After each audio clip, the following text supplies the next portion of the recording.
Good morning, Radhe Radhe दोस्तों। दोस्तों चलते हैं हम लोग आज के इस सेट के सेकंड पार्ट में, है ना, जो इसमें कि हम लोग क्वेश्चन नंबर 51 से स्टार्ट करेंगे। आप सभी को पता है कि एनटीपीसी का मैथ्स, रीजनिंग और जीएस है, जो आगे आने वाले हर एक एग्जाम में आपको काम आएगा। एनटीपीसी में आप सभी को पता है कि बैंक का जो बेसिक लेवल का पजल है वो भी पूछा हुआ है, इनपुट आउटपुट भी पूछा हुआ है, जो रीजनिंग में आपको काफी हेल्प करेगा। तो चलते हैं हम लोग।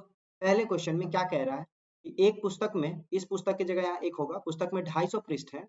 व्यक्ति ए 1 घंटे में इस पुस्तक के 6 पेज पढ़ता है। ए कितना पेज पढ़ रहा है? 6 पेज पढ़ रहा है 1 घंटा। ठीक है। और बी कह रहा है कि 1 घंटे में 8 पेज पढ़ रहा है। बी कितना पढ़ रहा है? 8 पेज पढ़ रहा है। इस पुस्तक में 72 पृष्ठ में 2 अध्याय हैं, जिन्हें पढ़ने में बी के लिए कठिन है, इसलिए व्यक्ति बी उन पृष्ठों को पढ़ने में 2 गुना समय है ना। ठीक है। बी को 2 गुना समय लग रहा है 72 पेज पढ़ने में। उनमें से कौन सा व्यक्ति इस पुस्तक को पढ़ने का कार्य पहले समाप्त कर लेगा और अन्य व्यक्ति से कितना जल्दी वह कार्य पूरा करेगा, यानी ए और बी का टाइम पूछ रहा है। ए 6 पेज के हिसाब से ए को 250 पेज पढ़ने में कितना देर लगेगा? तो हम लोग को पता है कि समय बराबर दूरी बटे चाल होता है। 250 को 6 से भाग देंगे तो आप 2 से पहले काट लीजिए, 125/3 हो जाएगा और ये आ जाएगा आपका 41 या 123 2/3 घंटा, है ना। अगर इस घंटा को मिनट में अगर हम लोग बदलेंगे तो आ जाएगा 41 घंटा और 2/3 का मतलब हो जाएगा 40 मिनट। ये आ गया ए का टाइम। अब बात बी का कर लेते हैं। तो बी के लिए ये 72 पेज आप पहले हटा लीजिए। 250 में से 72 पेज हटा लेंगे, इसको 8 से भाग देना, प्लस अब जो 72 पेज बचा है उसको 8 से भाग करके, ये तो आ गया 1 गुना समय और गुना 2 कर लें। क्यों करेंगे? क्योंकि कह रहा है 72 पेज के अंदर जो दो एक्सरसाइज है उसको करने के लिए इसको 2 गुना समय लगा। तो मैंने 72 पेज घटाकर जो कैलकुलेशन था वो अलग कर दिया, और 72 पेज के साथ जो समय लगेगा उसको हमने दुगना कर दिया। यहाँ ये कितना आ जाएगा? यहाँ ये आ जाएगा 178। ठीक है, बाय 8, और प्लस यहाँ आ जाएगा आपका 9 दूनी 18। ये घंटा है। 8 से 2 से काट लीजिए इसको, ये आ जाएगा आपका 89 और बाय आ जाएगा 4। जब इसको हम काटेंगे तो क्या आ जाएगा? 21 चौक 84 पूर्णांक 3/4 और प्लस 18 घंटा। तो टोटल देखेंगे हम लोग आ जाएगा 21 और प्लस 18 कर लीजिए, ये आ जाएगा 39। 21 प्लस 18 हो जाएगा 39। सॉरी, जब यहाँ कैलकुलेशन देखेंगे तो आपको पता चलेगा 22 चौके 88 होगा, 22 पूर्णांक 1/4 होगा। तो हमारा आ जाएगा 22 18 40 घंटा, और 1/4 का मतलब आ जाएगा 15 मिनट। तो आप देखिए, ए को समय लग रहा है 41 घंटा 40 मिनट, और बी को समय लग रहा है 40 घंटा 15 मिनट। दोनों को जब घटाएंगे तो क्या आ जाएगा? आ जाएगा 1 घंटा और 25 मिनट। कितना आ जाएगा? 1 घंटा 25 मिनट आ जाएगा। अब सवाल क्या कह रहा था कि कार्य पहले समाप्त कौन करेगा? तो देखिए, आपको पता चल रहा होगा कि बी कार्य पहले समाप्त करेगा, तो आंसर बी हो जाएगा।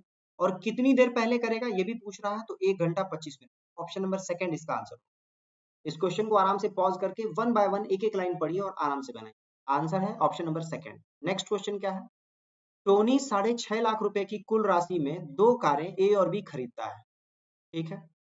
वह कार ए को 20% लाभ पर और कार बी को 25% हानि पर बेचता है। उसे दोनों कारों के एवज में समान विक्रय मूल्य प्राप्त होता है। देखिए, एसपी दोनों का सेम है। कार ए और कार बी का क्रय मूल्य कितना है? बहुत ध्यान से समझिएगा। कार ए का जो भी क्रय मूल्य हो उस पे 20% का प्रॉफिट हो रहा है, यानी कि 6/5। ये हो गया सेलिंग प्राइस कार ए का। और कार बी का जो भी मूल्य हो उसका सेलिंग प्राइस आ रहा है आपका 3/4। 25% लॉस का मतलब 75%, और 75% का मतलब 3/4। और कह रहा है कि दोनों सेलिंग प्राइस आपस में क्या है? बराबर है। तो यहाँ से ए बाय बी का मान आ जाएगा, इस 5 को ऊपर लेकर चले जाएगा, या ऊपर ऊपर भी काट लीजिए, 3 दूनी 6, तो आ जाएगा 5/8। अब आपको पता है कि दोनों का टोटल मूल्य दे दे रहा है आपका 6,50,000। जब आप इस दोनों को जोड़ेंगे तो आ जाएगा 13, 13 बराबर 6,50,000। आपको 13 पचे 65 दिख रहा होगा, 13 5 जार 65।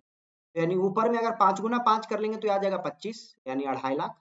और यहाँ 8 गुना 5 कर लेंगे तो आ जाएगा 40। 25 और 40 का ऑप्शन देखिए कौन सा है?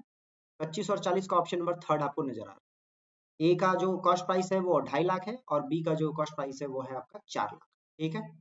दोनों का क्या कह रहा था? सेलिंग प्राइस बराबर है, तो मैंने प्रॉफिट लेकर यहाँ ए का टोटल वैल्यू निकाल लिया और लॉस लेके बी का निकाल लिया। दोनों को इक्वेट कर लिया हमने, ए और बी का मान आ गया। चलें आगे नेक्स्ट क्वेश्चन पे। किसी संख्या को 280 से विभाजित करने पर 73 शेष बचता है, तो उसी संख्या को 35 से विभाजित करें। आपको सबसे पहले देखना होगा कि 35 क्या 280 को पूरा पूरा काट लेता है? हम कहेंगे हाँ, 8 बार में काट। 8 तिया 24, 8 पचे 40, बिल्कुल 8 बार में कट जाएगा। तो आपको 35 से सीधा इसको भाग देना है। 35 दूनी 70, रिमाइंडिंग आएगा 3, यानी 3 शेषफल आएगा। पहला वाला जो शेषफल है उसी को हम डिवाइड कर लेंगे 35 से। हमारा आंसर है। ठीक है, नेक्स्ट क्या है, यह एक 6 मंजिल इमारत है।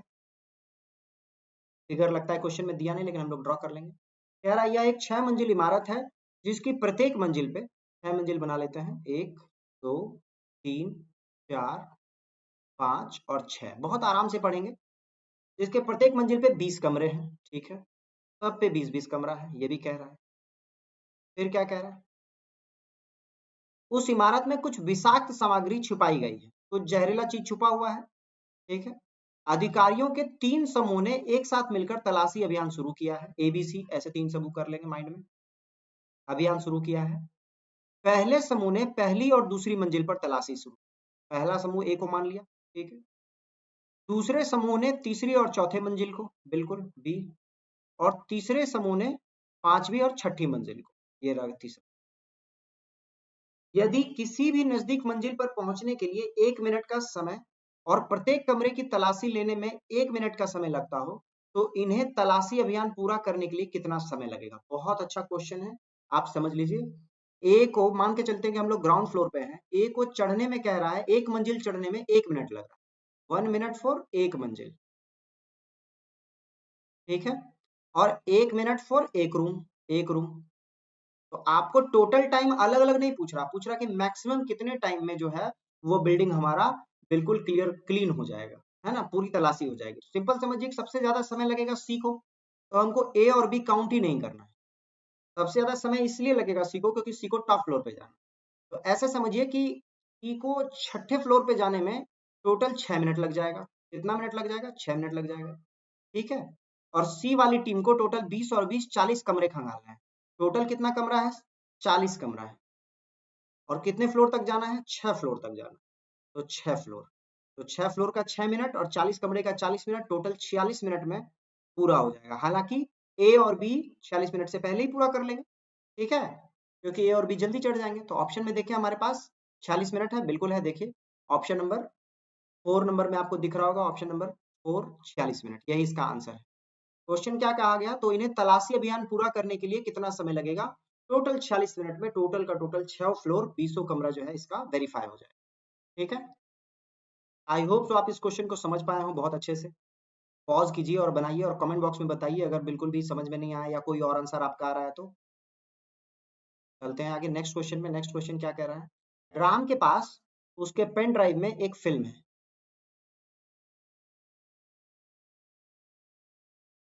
जो 1.75 का स्थान लेता है, 1.7 जीबी का स्थान लेता है। वह यह फिल्म अपने दोस्तों के साथ साझा करता है।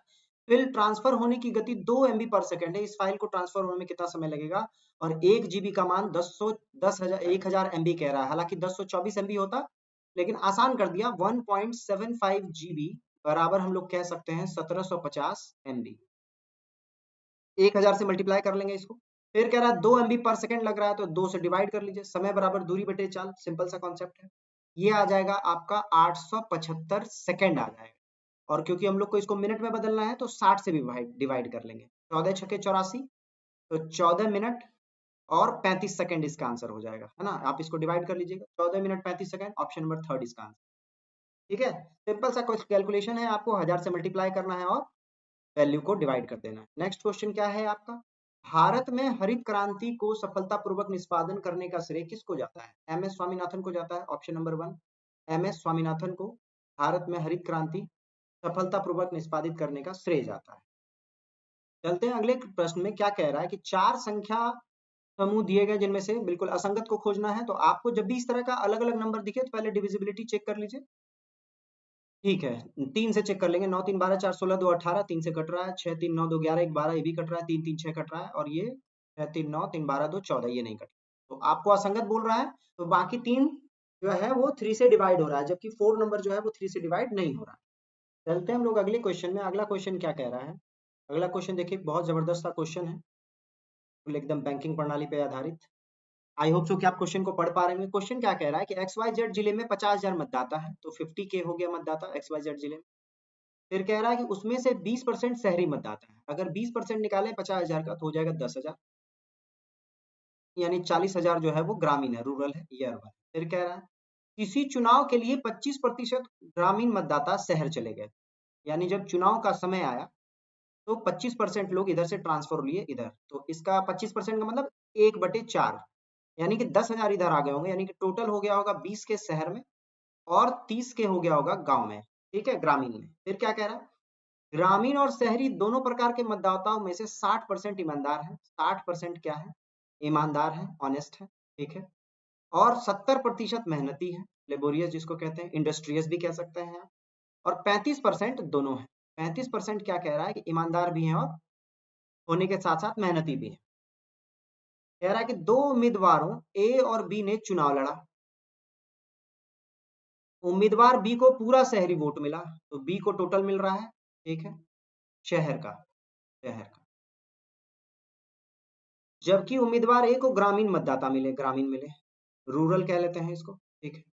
उन मतदाताओं ने अपना मत नोटा पर डाला है जो ईमानदार और मेहनती दोनों है, यानी कि 35% लोगों ने वोट डाला है नोटा में, तो 35% टोटल ले लेते हैं हम लोग, क्योंकि टोटल बोल रहा है, तो इसका 35% यानी कि हो जाएगा आपका 50,000 का 35% हो जाएगा 17,500, 17,500, ठीक है, किसका, 50,000 का टोटल निकाल लिया मैंने, 35%, 35 बचे 175, ठीक है। ग्रामीण का अगर 35 चला गया तो बच गया होगा 65, यानी कि ग्रामीण का 65% वोट मिला है ए को, तो 65 दिया 195, बिल्कुल। और शहर का भी 20,000 का 65%, क्योंकि 35% शहर का भी चला गया नोटा में, तो 20,000 का 65% निकालेंगे तो आ जाएगा 65 दूनी 130, 13,000। कह रहा है कि उम्मीदवार ए, उम्मीदवार बी और नोटा के पक्ष में, तो उम्मीदवार ए को 19,500 दिख रहा है, उम्मीदवार बी को 13,000 ये भी दिख रहा है, और नोटा में 17,500, तो ऑप्शन नंबर 1 इसका आंसर होगा। अदर दो ऑप्शन क्या क्या है, किसी में भी 19,500 नहीं है, देख सकते हैं आप, पहला ही ऑप्शन इसका सही है। बिल्कुल इसको पॉज कीजिए और बनाइए। मैं हमेशा कहता हूँ कि सेट को पहले आपको पॉज करना है और फिर बनाना है, और फिर देखना है कि आपके बनाने का अप्रोच और मेरे बनाने के अप्रोच में क्या डिफरेंस है ना। तो पॉज लीजिए, आराम से एक ही बार सवाल पढ़िए और प्रॉपरली बनाइए। चलते हम लोग अगले क्वेश्चन में, क्या कह रहा है, कह रहा है भारत का सबसे बड़ा और एशिया का दूसरा सबसे बड़ा मिट्टी का बांध है, कौन सा है डैश, इसके बारे में क्या कह रहा है कि इस बांध का नाम केरल के राजा महाबली के पुत्र के नाम पे पड़ा है, तो महाबली का पुत्र का नाम था बानासुर, तो ऑप्शन नंबर सेकंड यही होगा, बानासुर सागर बांध, ठीक है। भारत का सबसे बड़ा मिट्टी का पुल है, देख रहे हैं क्या कह रहा है, मिट्टी का पुल है, बांध है ना, बानासुर बांध, महाबली के पुत्र के नाम पे। नेक्स्ट है, डैश एक प्रसिद्ध तारामंडल है जिसे शाम को देखा जा सकता है, इस तारामंडल को शिकारी द हंटर के नाम से भी जाना जाता है, इसको क्या कहते हैं, इसको ओरियन कहा जाता है, क्या कहा जाता है, ओरियन। चलें आगे, नेक्स्ट क्या है, ये एक तारामंडल है, कॉन्स्टेलेशन कहते हैं जिसको। निम्नलिखित आंकड़ों का माध्य ज्ञात करें। देखिए इस तरह का क्वेश्चन मैंने पहले भी सेट में बताया था कि जब भी आपको माध्य बोलेगा तो बनाने का बेसिक सा तरीका क्या है, इन दोनों को मल्टीप्लाई कर लीजिए, है ना, और फिर सिग्मा एफ से भाग दे लीजिए, समझ रहे हैं, आपने 10th क्लास में पढ़ा होगा sigma F x by sigma F. लेकिन हम लोग यहाँ पर ऐसे नहीं करेंगे, यहाँ पर हम किसी एक संख्या को मान लेंगे, मान लिया मैंने कि 25 हमारा एवरेज है, ध्यान से समझिएगा, 25 मैंने मान लिया अपना कि यही मेरा माध्य है, माध्य का मतलब एवरेज। अब जितना कम होगा वो लेफ्ट साइड, जितना ज्यादा होगा राइट साइड। देखिए बहुत ध्यान से कि 25 से ये कितना कम है, आपने कहा कि सर -2, और -2 कितने लोग हैं, 16 लोग हैं, तो मैं इसको -32 लिखता हूँ, 16 दूनी 32। फिर ये कितना कम है 25 से, तो आपने कहा 4, और 15 लोग हैं तो -60, ठीक है। फिर ये कितना कम है, -6 है, और कितने लोग हैं, 13 लोग हैं, तो -78। तो 25 जब हमने एवरेज रखा था तो ये वाला तीनों का तीनों माइनस में है, ये देखें कि 25 से कितना ज्यादा है, आपने कहा 2, ऐसे कितने लोग हैं, 16 हैं, तो 16 दूनी 32 प्लस में आ गए। फिर इसी तरह से ये कितना ज्यादा है, तो 4, 15 चौके 60, ये भी प्लस में आ गए। और अगला ये कितना ज्यादा है, 6, और 13 छके 78। तो देखिए बहुत ध्यान से देखेंगे तो तीनों माइनस तीनों प्लस को काट देगा, हमारा औसत 25 ही है फाइनली। एग्जाम में अगर आपका अप्रोच ये वाला 10th क्लास का है तो बिल्कुल सवाल नहीं बनाइए आप एग्जाम में, आपको इस तरह से एवरेज की तरह सोचते हुए बनाएंगे, बहुत आसानी से बनेंगे। चलते हैं नेक्स्ट क्वेश्चन क्या है, वर्ष डैश में सुएज नहर को खोल दिया गया, सीधा पूछ रहा सुएज नहर कब खुला है, तो ये खुला है गांधी जी के जन्म ईयर में, 1869, गांधी जी का जन्म ईयर भी यही है, 2 अक्टूबर 1969, और उसी साल सुएज नहर खोला गया था, ध्यान में रखें, ठीक है। नेक्स्ट है 1916 में लखनऊ समझौते ने नरमपंथियों, सुधारवादी और डैश का एक संयुक्त, ये क्या था आपका, मुस्लिम लीग होगा यहाँ पर, है ना। 1916 जो लखनऊ अधिवेशन था, इसमें नरम दल, गरम दल और मुस्लिम लीग तीनों एक साथ आई थी, home rule league movement start हुआ था, है ना। अगर हम 1916 का अध्यक्षता कह दे कांग्रेस का, तो मजूमदार साहब थे, ध्यान में रखिएगा। चलते हैं आगे, नेक्स्ट क्वेश्चन क्या है, भारत में बोकारो इस्पात संयंत्र की स्थापना 1964 में किसके साथ हुई है? देखिए प्रीवियस सेट में भी पूछा हुआ है। बोकारो कौन है? रूस है। कौन है? रूस है। कब है? 1964, 1964। अच्छा 1964 जैसे ही आप देखिएगा तो भारतीय इतिहास में आजादी के बाद पहले जो हमारे पीएम हैं जवाहरलाल नेहरू, उनकी मृत्यु हो रही है 1964 में ही, है ना। चले आगे, नेक्स्ट क्या है? स्टेटमेंट है, बहुत से किसान जैविक खेती करते हैं। धारणाएं क्या हो सकती है? जैविक खेती करना आसान होता है, ऐसा नहीं कह सकते हैं, बहुत सारा प्रोसेस है इसमें भी। जैविक खेती किसानों के लिए अधिक लाभप्रद है, बिल्कुल ये सही है, क्योंकि बायो जब आप एग्रीकल्चर करेंगे, जैविक खेती करेंगे, तो उससे आपका जो मिट्टी का जो प्रोडक्टिविटी है वो बना हुआ रहता है। तो ऑप्शन नंबर सेकंड सही होगा, केवल अवधारणा सेकंड सही है ना। पहला ये नहीं कह सकते कि जैविक खेती आसान होता है।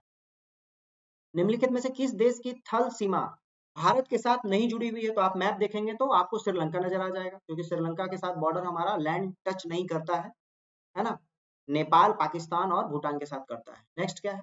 वह छोटी से छोटी संख्या ज्ञात कीजिए जिसे विभाजित करने पर प्रत्येक में 3 रिमाइंडर आए। तो देखिए 2 तरीका है, या तो 12, 16, 20, 25 और 30 का आप एलसीएम निकाल लें और उसमें 3 ऐड कर लें।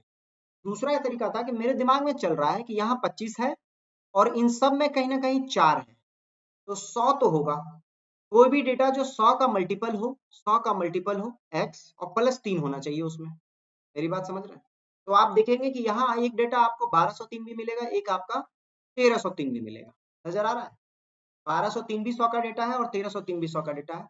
फिर आपको दिखेगा कि इसमें सिर्फ 4 ही नहीं है, 8 और 16 भी है।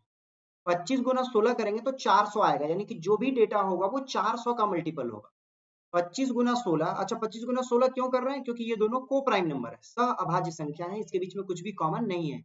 यानी एलसीएम 400 भी हो सकता है, हालांकि एलसीएम 30 है तो मेरे हिसाब से 600 होगा, लेकिन मैंने देखा कि 400 का कोई मल्टीपल होगा और प्लस 3 होगा, तो 4 तिया 1200 प्लस 3, तो ऑप्शन नंबर थर्ड कट गया। ऑप्शन नंबर इसका सेकंड आंसर है। मैनुअल बनाने का तरीका मैंने लिख दिया है, एलसीएम निकाल के प्लस 3 ऐड कर लेंगे, आंसर है ना।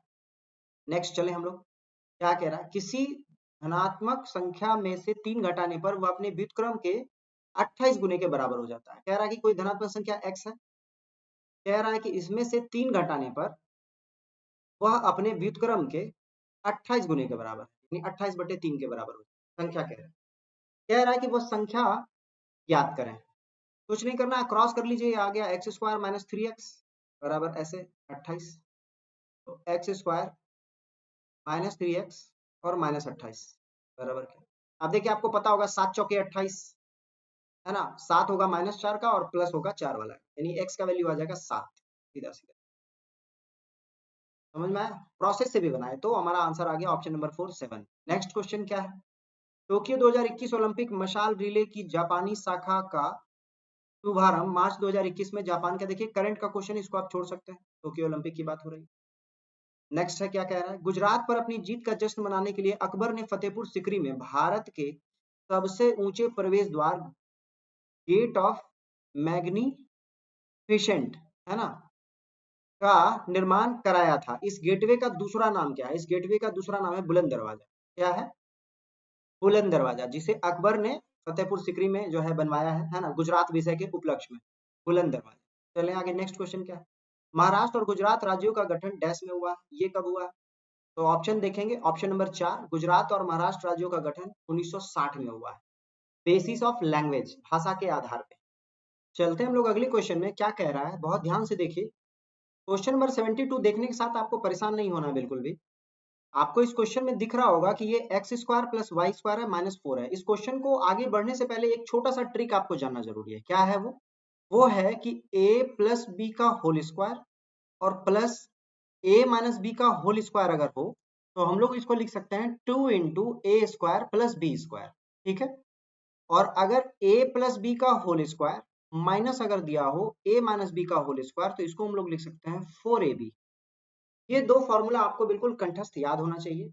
इसके अलावा इस तरह का जब भी कोई क्वेश्चन दे तो आप देखिए कि न्यूमरेटर जो है वो डिनोमिनेटर है ना, और डिनोमिनेटर जो है वो न्यूमरेटर है, नीचे और ऊपर है। यानी कि इस तरह के सवाल में अगर हम इसका x और y निकालें तो ऊपर नीचे कैंसिल होके मान आ जाएगा 1। अब हम इस इक्वेशन में देखेंगे कि x square plus y square कैसे निकालेंगे, तो मेरे मन में आया कि x माइनस वाई का होल स्क्वायर ले लेते हैं। ये हो जाएगा x square plus y square और माइनस 2xy, यहाँ से अगर हम लोग x प्लस वाई का होल स्क्वायर ले दें, यानी x square plus y square ले लें, तो ये आ जाएगा आपका x माइनस वाई का होल स्क्वायर और प्लस 2xy। ये माइनस उधर जाके जुड़ जाएगा। जितनी बातें मैं लिख रहा हूँ इतनी लिखने की जरूरत नहीं पड़ेगी, आप एग्जाम में सीधा सीधा करने लगे। तो मैं पहले इसका वैल्यू निकालता हूँ। तो x माइनस वाई क्या हो जाएगा? x माइनस वाई का मतलब है root under 5+1 by root under 5-1 और minus root under 5-1 by root under 5+1। इसका ऐसे होल स्क्वायर है और प्लस 2 इंटू, बहुत ध्यान से देखिए एक्स वाई का वैल्यू अभी थोड़ी देर पहले एक आया था तो एक लिख दिया हमने। जब हम इसको डिकोड करेंगे तो ध्यान से देखिए नीचे a plus b a minus b a square minus b square यानी कि 5 माइनस 1 आ जाएगा। और ऊपर क्या आएगा? ये ऊपर आके मल्टीप्लाई हो जाएगा, ये हो जाएगा रूट 5 प्लस 1 का होल स्क्वायर और माइनस ये आ जाएगा रूट 5-1 का होल स्क्वायर। और ये सबके ऊपर क्या है? स्क्वायर लगा है प्लस 2। बहुत ध्यान से देखेंगे ऊपर में तो आपको a plus b whole square a minus b whole square दोनों के बीच में माइनस है, यानी कि होना चाहिए 4ab। तो ऊपर आ जाएगा 4 इंटू रूट 5 इंटू बी का मतलब 1 बाय 4 और इसका हम लोग को क्या चाहिए था? होल स्क्वायर चाहिए था और प्लस 2। बहुत ध्यान से देखेंगे 4 और 4 कैंसिल, रूट 5 का होल स्क्वायर करेंगे तो 5, 5 प्लस 2 7, यानी हमारा x square plus y square का वैल्यू 7 आया है। अब कह रहा है कि इसमें 4 घटा देना है, तो दोनों और माइनस करेंगे तो 7 में से 4 चला जाएगा तो बच जाएगा 3। तो ऑप्शन नंबर ए का आंसर है। क्या होगा आंसर? ऑप्शन नंबर ए, क्योंकि आपको एक्स स्क्वायर वाई स्क्वायर में 4 सब्सट्रैक्ट कर लेना है। 7 में से 4 चला गया 3। तो बहुत अच्छा क्वेश्चन है ये बनाने के लिए, समझने के लिए। इसके लिए आपको टोटल ये 2 पैटर्न ध्यान में रखना पड़ेगा। चलते हैं आगे। नेक्स्ट क्वेश्चन क्या है? दो संख्या का अंतर उनमें से बड़ी संख्या के 20% के बराबर है। यदि छोटी संख्या 40 है तो बड़ी संख्या ज्ञात करें। बहुत ध्यान से समझिएगा। आपको कह रहा है कि दो संख्या का अंतर, मान लेते हैं बड़ा संख्या x है और छोटा संख्या y है, तो कह रहा है x माइनस वाई जो है वो बड़ी संख्या के 20% के बराबर है, x बाई 5 के बराबर। समझ गए? अब y को उधर ले जाइए, x को इधर ले आइए, तो ये हो जाएगा 4x बाई 5 और बराबर आ जाएगा y। यानी फाइनली x बाई वाई का मतलब आ जाएगा 5/4। अब क्वेश्चन में कह रहा है कि छोटी संख्या 40 है, तो 4 बराबर अगर 40 है तो 5 बराबर क्या हो जाएगा? 50 हो जाएगा। तो ऑप्शन नंबर 4 इसका आंसर दिख रहा होगा। दो संख्या का अंतर उनमें से बड़ी संख्या के 20%, 20% का मतलब 1/5 होता है। चलते हैं आगे। नेक्स्ट क्वेश्चन क्या कह रहा है? यदि एक आदमी 50 किलोमीटर प्रति घंटा की चाल से ए से बी तक जाता है और अपनी सामान्य चाल से 40% अधिक, 50 से 40% अधिक का मतलब 7/5, 40% का रेसिप्रोकल 2/5 होता है और 2/5 बढ़ने का मतलब 7/5 है, यानी क्या आ जाएगा? 70 के चाल से वापस आता है। कह रहा है कि दोनों यात्राओं के दौरान औसत चाल क्या है? याद रखिएगा कि जा रहा है ए से बी तक, बी से ए तक, यानी कि दो बराबर दूरी है और दो बराबर दूरी के लिए औसत चाल होता है 2x y by x plus y. रट लीजिए इसको। तो फाइनली 2 गुना पहला चाल 50 का है और दूसरा चाल हमारा 70 आ गया। 70 आए, दोनों को ऐड करना है तो ये आ जाएगा 120। तो 0 से 0 कैंसिल, ये इसको 6 बार में काट लेगा, यानी कि आ जाएगा 350 बाय 6, यानी 60 से थोड़ा कम। 60 से थोड़ा कम, बिल्कुल देखिए 58.33 आ जाएगा इसका आंसर, है ना? इसको डिवाइड कीजिएगा, 60 से थोड़ा कम होगा। चलें आगे। नेक्स्ट क्वेश्चन पे, ऑप्शन नंबर सेकंड इसका आंसर है। निम्नलिखित में से सबसे बड़ा अनुपात ज्ञात कीजिए। याद रखिए इस क्वेश्चन के कई सारे जो हैं शॉर्टकट ट्रिक हैं। बिल्कुल शॉर्टकट ट्रिक मैं नहीं पढ़ाऊंगा, मैं हमेशा कहूंगा कि आप एक डेसिमल बिठाना सीख जाइए। जैसे ही ऐसे समझिए 13/21 है, अगर आप डिवाइड कीजिएगा डेसिमल डालिएगा ये 130 हो जाएगा। 21 छके 126। ऐसे ही 5 अगर 18 है, आप डेसिमल डालेंगे तो 50, तो 18 दूनी 36, ऐसे 0.2 आ जाएगा। 15/28 है, डेसिमल डालेंगे तो 150, तो 28 छके 168 होता है, 28 पचे 140 होता है। और 19/27 है, डेसिमल डालेंगे तो 190, 27 सते 189 होता है। इसलिए मैं हमेशा कहता हूँ कैलकुलेशन थोड़ा सा फास्ट रहेगा। तो ये जितना देर मैं लिख रहा हूँ मैं ओरली देखकर ऑप्शन में बता सकता था कि ऑप्शन नंबर 4 सबसे बड़ा है, क्योंकि 0.7 आ रहा है, बाकी 18 पॉइंट में कम आ रहा है। खैर, आप प्रयास करते रहे। नेक्स्ट क्वेश्चन क्या है? 1752 में किस अमेरिकी वैज्ञानिक ने यह बताया कि बिजली कड़कना और कपड़ों से चिंगारी निकलना सेम है? बेंजामिन फ्रैंकलिन होगा। बिजली कड़कने से रिलेटेड जो भी थ्योरी है वो बेंजामिन फ्रैंकलिन द्वारा दिया हुआ, और ये घटना कब की है? 1752 की है, ध्यान में रखें। नेक्स्ट क्या है? निम्नलिखित में से कौन सा स्प्रेडशीट का उदाहरण है? देखिए स्प्रेडशीट कहाँ होता है? एमएस एक्सेल में होता है, तो माइक्रोसॉफ्ट एक्सेल ऑप्शन नंबर 1 नजर आ रहा है। स्प्रेडशीट क्वेश्चन जो है वो कंप्यूटर का है। निम्न में से कौन सा पर्सनल कंप्यूटर का एक भाग नहीं है? रोम, सीपीयू, यूएसबी और रैम। देखिए यूएसबी होता है यूनिवर्सल सीरियल बस, यूएसबी, ऑप्शन नंबर थर्ड। ये है आपका वेब पेज के लिए। जनरली यूएसबी पोर्ट हम लोग यूज करते हैं बाहर से कुछ कनेक्ट करने के लिए। आपको कह रहा है कि पर्सनल कंप्यूटर का भाग नहीं है, तो रोम, सीपीयू और रैम ये तो पर्सनल कंप्यूटर के अंदर इनबिल्ट होता है। यूएसबी का यूज हम लोग बाहर से डेटा ट्रांसफर करने में या प्रिंटर वगैरह ऐड करने में करते हैं। नेक्स्ट क्या है? यदि 1.5 मीटर लंबे प्रेक्षक किसी मीनार के पाद बिंदु के समान तल पे उससे 28.8 मीटर की दूरी पर है, 5 मीटर की दूरी पे है। ये आदमी का ऊंचाई भी दे दे रहा है 1.5 मीटर, ठीक है, खड़ा है। यदि उसकी आंख से टावर के शीर्ष का उन्नयन कोण 45 डिग्री, ये देखिए यहां पर एक आदमी है, इसके आंख से दे रहा है आपका 45 डिग्री, यहाँ 45 डिग्री। तो टावर की ऊंचाई ज्ञात कीजिए। याद रखिएगा कि 45 डिग्री का केस क्या कहता है? 45 डिग्री का केस कहता है कि भैया हाइट और बेस दोनों सेम है। बेस आपका 28.5 है, यहाँ पर भी 28.5 है, तो हाइट भी हो जाएगा 28.5। लेकिन ध्यान से देखिए ऑप्शन में 28.5 है ही नहीं। क्यों नहीं है? क्योंकि आदमी का ऊंचाई 1.5 मीटर है, तो यहाँ भी तो 1.5 मीटर होगा। तो 28.5 में अगर 1.5 मीटर जोड़ लेंगे तो आ जाएगा 30 मीटर, और यही टावर की टोटल ऊंचाई हो जाएगी। आंसर क्या होगा? 30 मीटर होगा। अगर गलती से 28.5 दिया भी रहता तो वो आंसर नहीं होता। बाकी ये क्वेश्चन 45 डिग्री का कॉन्सेप्ट समझा रहा है, जिसमें हाइट और बेस क्या हो जाता है? सेम हो जाता है, ध्यान रखेंगे। नेक्स्ट क्या है? 3 लड़के और 5 लड़कियां किसी कार्य को 6 दिन में करते हैं, जबकि 2 लड़के और 7 लड़कियां उसी काम को 8 दिन में करते हैं। जब भी इस तरह का क्वेश्चन आता है तो मैं कहता हूँ कि मल्टीप्लाई कर लीजिए। 3 बॉय प्लस 5 गर्ल्स इसी काम को 6 दिन में, तो 6 इधर कर लीजिए। और ये इक्विवेलेंट होगा 2 बॉय प्लस 7 गर्ल्स 8 दिन में, 8 के। आप चाहें तो इसको भी पहले काट लें 3 और 4 में, और फिर 3 से मल्टीप्लाई कर लें, तो आ जाएगा 9 boy plus 15 girls is equal to 8 boy plus 14 girls. अब सब्सट्रैक्ट कर लीजिए। 1 boy is equal to, sorry, जब ये गुना करेंगे तो 7 चौके 28 हो जाएगा, 28 आ जाएगा। यहाँ ये इधर आ गया तो 1 बॉय, और ये उधर चला गया तो आ गया आपका 13 गर्ल्स आ गया। यानी boy by girl is equal to 13:1 आ जाएगा। ठीक है, ठीक है। कह रहा है क्या कि 8 लड़कियों को उसी कार्य को पूरा करने में कितना दिन लग गया? तो पहले तो आप टोटल वर्क निकालेंगे। टोटल वर्क कैसे निकालेंगे? किसी भी एक इक्वेशन में वैल्यू रख लीजिए, इस वाले इक्वेशन में वैल्यू रख लीजिए। लड़का का 13 और लड़की का 1, तो 13 तिया 39 और 5 44, 44 करना है 6 दिन में, तो 44 छके हो जाएगा 264। और कह रहा है कि 8 लड़कियों को पूरा करना है। लड़की का क्षमता कितना आया है? 1 आया है, तो 8 से भाग दे लीजिए। कितना दिन लग जाएगा? 8 तिया 24 और 8 तिया 24, 33 दिन लग जाएगा। ऑप्शन नंबर थर्ड इसका। हमने कुछ नहीं किया, दोनों के काम के को इक्वेट करके बॉय और गर्ल का रेशियो निकाल दिया, क्षमता निकाल दिया काम का, 13 और 1, यानी एक लड़का एक दिन में 13 यूनिट काम कर रहा है, जबकि एक लड़की 1 यूनिट कर रही है। फिर टोटल वर्क निकालने के लिए हम लोगों ने पहले वाले इक्वेशन में 13 और 1 का वैल्यू रख दिया, तो टोटल आ गया काम 264 यूनिट। जिसको 8 लड़कियां करेंगी तो 8 से डिवाइड कर लिया हमने, सिंपल। चलते हैं आगे, नेक्स्ट क्या कह रहा है? उस विकल्प का चयन करें जिसके तीसरा पद बिल्कुल संबंध पूछ रहा है आपसे, पूछ रहा है वेटर।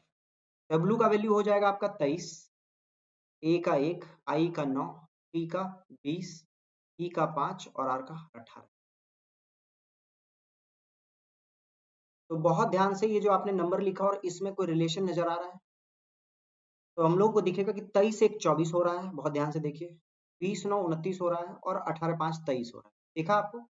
तो आपको कुछ नहीं करना है, दोनों का प्लेसमेंट जोड़ जोड़ कर लिख देना है। क्या करना है? जे का हो गया 10 और 21, 30 10 31, ठीक है, दो ऑप्शन में दिख रहा है।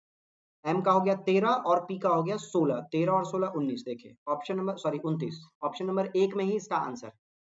ई का वैल्यू 5 और 18, 18 5 23, बिल्कुल ठीक है। ऑप्शन नंबर फर्स्ट इसका आंसर सही है, और बहुत अच्छा पैटर्न है, बहुत अच्छा पैटर्न। दो दो का प्लेसमेंट जोड़कर लिखा गया। संक्षिप्त शब्द सोनार का पूर्ण रूप क्या है? सोनार का हो गया sound navigation and ranging. Sound navigation and ranging, ये है पहला नंबर। नोटिफिकेशन नहीं होता है, नेविगेशन एंड रेटिंग ये भी नहीं होगा, पहला नंबर आंसर होगा। साउंड नेविगेशन एंड रेंजिंग होता है, बिल्कुल सही। सोनार कहाँ यूज होता है? बोट में यूज होता है ना? समुद्री जहाज में यूज होगा सोनार का यूज। यदि किसी संख्या का 1/3 उसके 1/3 से 50 अधिक, क्या कह रहा है? कि यदि किसी संख्या का, सॉरी 3/4 उसके 1/3 से 50 अधिक, तो वह संख्या ज्ञात करना। बिल्कुल इजीली बन जाएगा यहाँ पे, ये इक्वल टू 50 कर लीजिए। एलसीएम 12 आ जाएगा, 9 में से 4 चला जाएगा तो हो जाएगा आपका 5x। तो x का वैल्यू 120 आ जाएगा, बिल्कुल देखिए यहाँ पर बराबर ऐसे 50, 5 से 5 कैंसिल हो जाएगा। ठीक है, चलते हैं आगे। नेक्स्ट क्या कह रहा है कि 1915 में महात्मा गांधी कहाँ से लौटे थे? दक्षिण अफ्रीका से लौटे थे, ऑप्शन नंबर थर्ड सही है ना। और लौटने का डेट क्या है? 9 जनवरी। क्यों? क्योंकि 9 जनवरी को हम लोग मनाते हैं एनआरआई डे, अप्रवासी भारतीय दिवस मनाया जाता है हर साल 9 जनवरी को। ठीक है, नेक्स्ट क्या है? हर साल नहीं बल्कि 2016 से ये द्विवर्षीय हो गया, हर 2 साल पे मनाया जाता है। नेक्स्ट है, भारत में पहला रेडियो कार्यक्रम किस वर्ष प्रसारित किया गया था? ऑप्शन देखेंगे, ऑप्शन नंबर 1 36, 30, 57, नहीं बहुत लेट है, 23। ऑप्शन नंबर 4 इसका आंसर सही है। पहला रेडियो प्रसारण जो कार्यक्रम स्टार्ट हुआ था वो 1923 में हुआ। फिर एक डीआई है, ये देख लेते हैं क्या कह रहा है इसमें। और में क्या कह रहा है, दिए गए चार्ट का अध्ययन कीजिए। दिया गया पाई चार्ट विभिन्न सोशल नेटवर्किंग साइट पर अमित के फॉलोअर के रूप में है। ठीक, यदि सभी सोशल नेटवर्किंग साइट में कुल मिलाकर अमित के 40 करोड़ फॉलोअर हैं, तो फेसबुक पर अमित के फॉलोअर की संख्या, देखिए फेसबुक कहाँ दिख रहा है आपको? 32% में दिख रहा है। 40 करोड़ बराबर 100% है, तो 32% बराबर क्या होगा? 32 चौके 128 होगा, और 10% का मतलब 4 करोड़ हो जाएगा, तो यानी कि 12.8 करोड़ इसका आंसर होगा। क्योंकि आप बहुत ध्यान से देखेंगे ऑप्शन में सभी 112 112 करके कुछ दिख रहा है, 128 करके, लेकिन आपको देखना है कि 40 करोड़ का 10% कितना होगा। आप कहेंगे 4 करोड़ होगा, तो ये 32% है, यानी कि 4 गुना 3 कर देंगे 12 करोड़, तो 12 करोड़ 80 लाख, यानी कि 12.8 करोड़ इसका आंसर होगा। सीधा सीधा 32% निकालना है 4 करोड़। नेक्स्ट क्या कह रहा है कि यदि अमित के 10% फॉलोवर, ट्विटर फॉलोअर ने उसे अनफॉलो कर दिया, 10% ट्विटर, तो ट्विटर के लिए है कितना? देखिए 51% ट्विटर का है, पहले था 51%।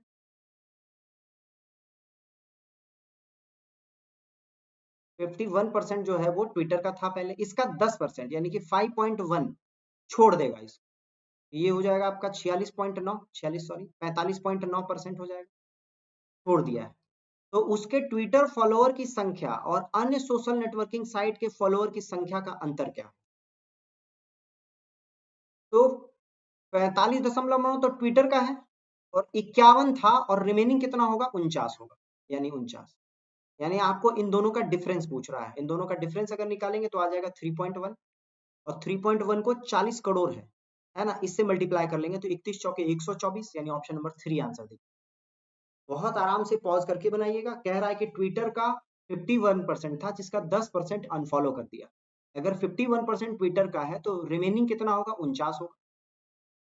आपको कह रहा है कि ट्विटर अनफॉलो करने के बाद ट्विटर और रिमेनिंग दोनों का डिफरेंस क्या है? तो दोनों का डिफरेंस 3.1% है, और 40 करोड़ का 3.1% अगर निकालेंगे तो आ जाएगा 1.24 करोड़। तो आंसर हो जाएगा ऑप्शन नंबर थर्ड। चलते हैं हम लोग अगले क्वेश्चन में, क्या कह रहा है।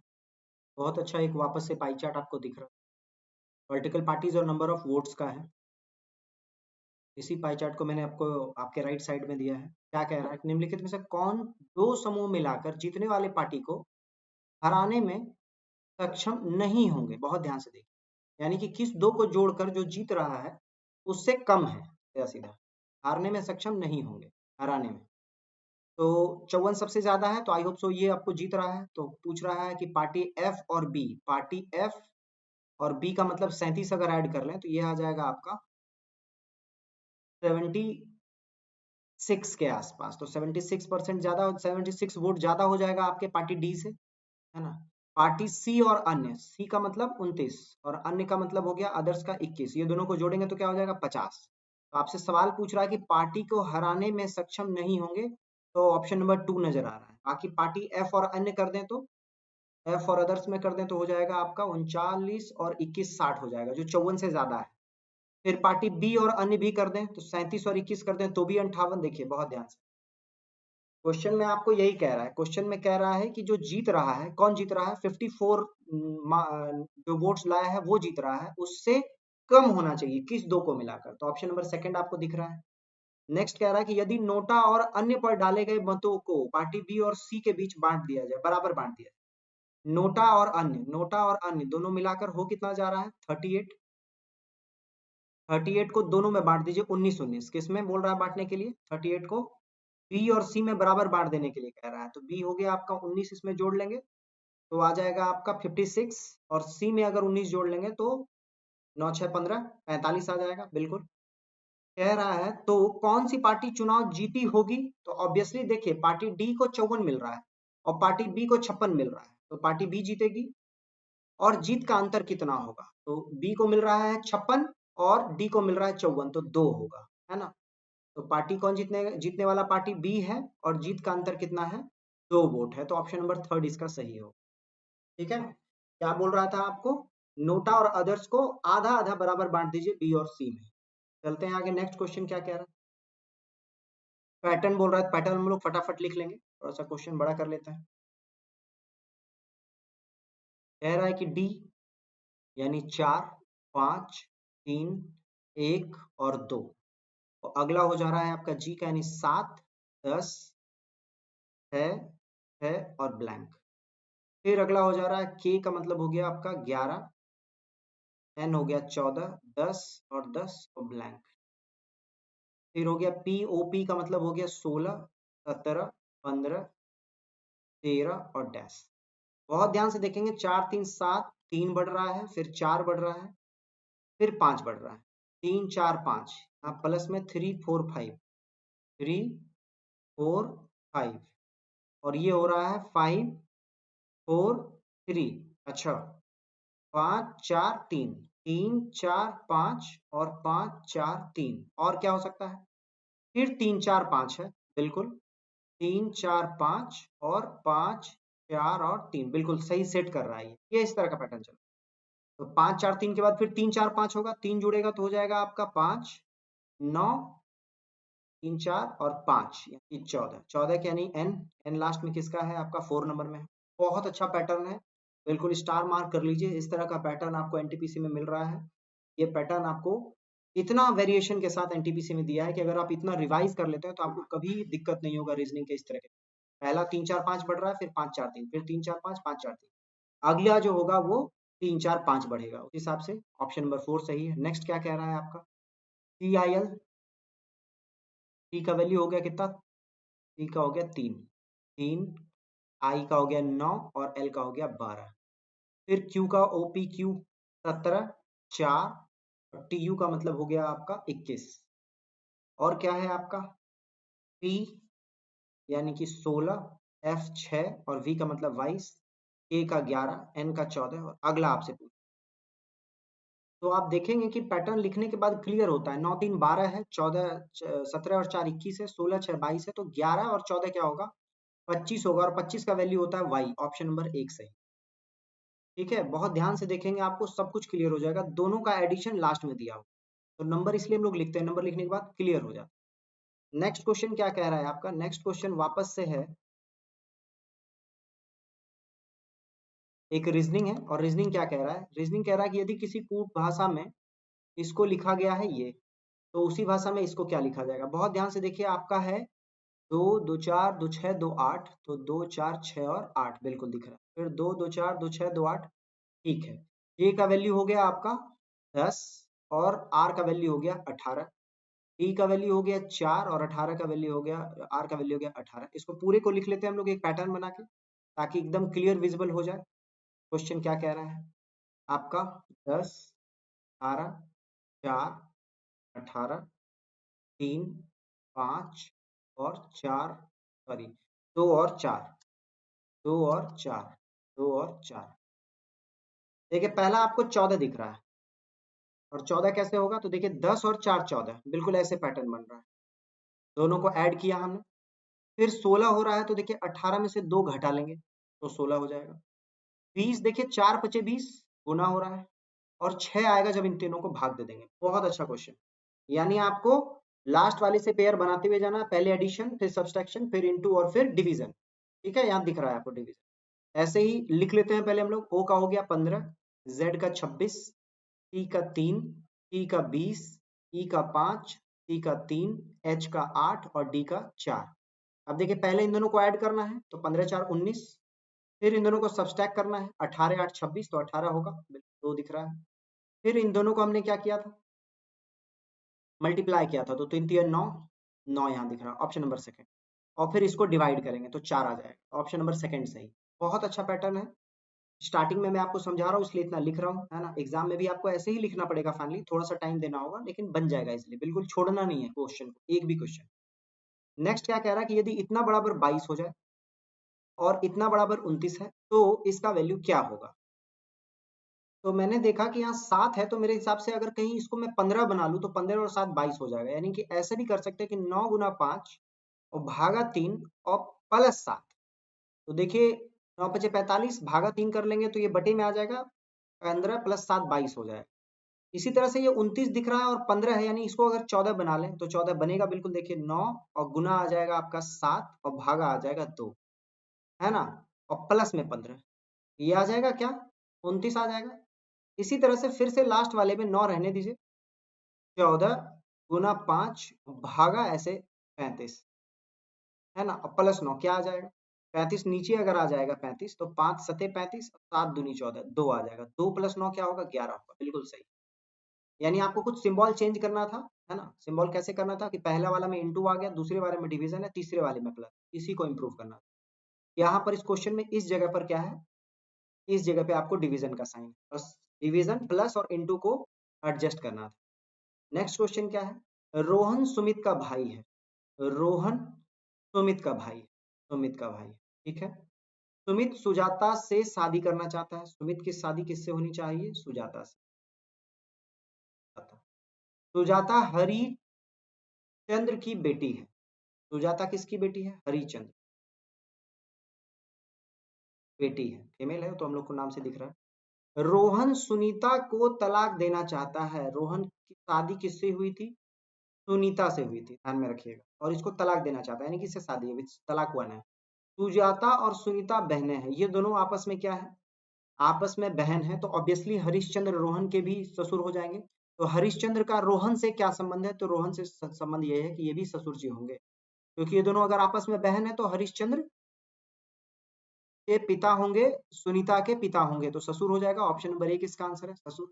चलें आगे। नेक्स्ट क्या है, उस बेन आरेख का चयन करें जो सर्वोत्तम, बहुभुज, चतुर्भुज और त्रिभुज। देखिए बहुभुज के अंदर आ जाएगा आपका त्रिभुज और चतुर्भुज दोनों। ऑप्शन नंबर 1 सही। बहुभुज का मतलब पॉलीगॉन, चतुर्भुज हो गया आपका क्वाड्रिलेटरल, और ट्राइंगल आ गया। नेक्स्ट है असंगत का चयन कीजिए। 41 2 43 दोनों अभाज्य संख्या है, ये दोनों भी अभाज्य संख्या है, ये भी अभाज्य संख्या है, और इसमें एक ये भाज्य संख्या। ऑप्शन नंबर 3 सही होगा। भाज्य और अभाज्य का पेयर देखना है, ये सब ट्विन प्राइम नंबर है एक्सेप्ट नंबर 3 को छोड़, 3 को छोड़कर बाकी सभी ट्विन प्राइम नंबर। ये कह रहा है आपका कि गवर्नमेंट एम्प्लॉइज ऑनेस्ट है, हार्ड वर्किंग है और इंटेलिजेंट है। देखिए बहुत ध्यान से, गवर्नमेंट एम्प्लॉइज के बारे में पूरा का पूरा मैप है, जिसमें 3 तरह के लोग हैं, ईमानदार है, हार्ड वर्किंग है और इंटेलिजेंट, ठीक है। क्वेश्चन क्या पूछ रहा है, बहुत ध्यान से देखिएगा। कह रहा है कि दिए गए वेन आरेख में से कौन सा भाग ऐसे कर्मचारी को दर्शाता है जो ईमानदार और बुद्धिमान है किंतु मेहनती नहीं है। ईमानदार और बुद्धिमान है लेकिन मेहनती नहीं है, तो हार्ड वर्किंग नहीं है, मतलब इसको ऐसे काट दीजिए। ईमानदार और बुद्धिमान दोनों कौन है, एफ है। ऑप्शन नंबर 4 आंसर सही होगा, आपको एफ दिख रहा है, ठीक है। चलें आगे। नेक्स्ट क्या कह रहा है कि 10 व्यक्ति एक वृत्ताकार घेरे में एक दूसरे के मुंह की ओर बैठे हुए हैं। तो 10 व्यक्ति है, तो 10 व्यक्ति का हम लोग को जगह बनाना पड़ेगा, है ना? 1 और 2 ऐसे सामने सामने बिठा, 3 4 5 6 7 8 9 और 10 फिगर ऐसे बनाइए जो एकदम सिमेट्रिक टाइप में दिखे, जो मैच कर सके। कह रहा है कि ए और जे एक दूसरे के आमने सामने बैठे हैं, तो ए यहाँ बना दीजिए और जे यहाँ बना दीजिए आमने सामने। जबकि एफ एच भी एक दूसरे के आमने सामने है, इसको साइड में कहीं नोट कर लीजिए, एफ और एच भी एक दूसरे के आमने सामने, ठीक है। ए और आई क्रमशः बी के दाईं ओर एकदम बगल में बैठे हैं। ए और आई क्रमशः, बहुत ध्यान से देखिए, क्रमशः लिखा है, बी के दाईं और बाईं ओर होगा, दाईं और बाईं ओर होगा, ठीक है। राइट और लेफ्ट, क्रमशः का मतलब लेफ्ट राइट, बी के दाएं और बाएं, तो बी के दाहिने कौन है, ए है, और बाईं कौन है, आई है। बहुत ध्यान से देखिए, बी के दाहिने में हो जाएगा ए और बाएं में हो जाएगा आई, ठीक है। ए और आई क्रमशः बी के दाएं और बाएं ओर एकदम बगल में बैठे हैं। एच आई और डी के बीच में बैठा है। एच जो है वो आई और डी के बीच में बैठा है, डी यहाँ हो जाए। और एच के अपोजिट में देखिए कौन है, एफ है, तो F यहाँ हो। दी गई जानकारी में कौन सा विकल्प सही है? देखिए क्या कह रहा है, डी सी के दाईं ओर, थोड़ा सा इधर मिले, बिल्कुल क्या कह रहा है, डी सी के दाईं ओर एकदम बगल में है, डी सी के दाहिनी ओर, सी का तो कहीं जिक्र ही नहीं क्वेश्चन में, तो ये नहीं होना चाहिए।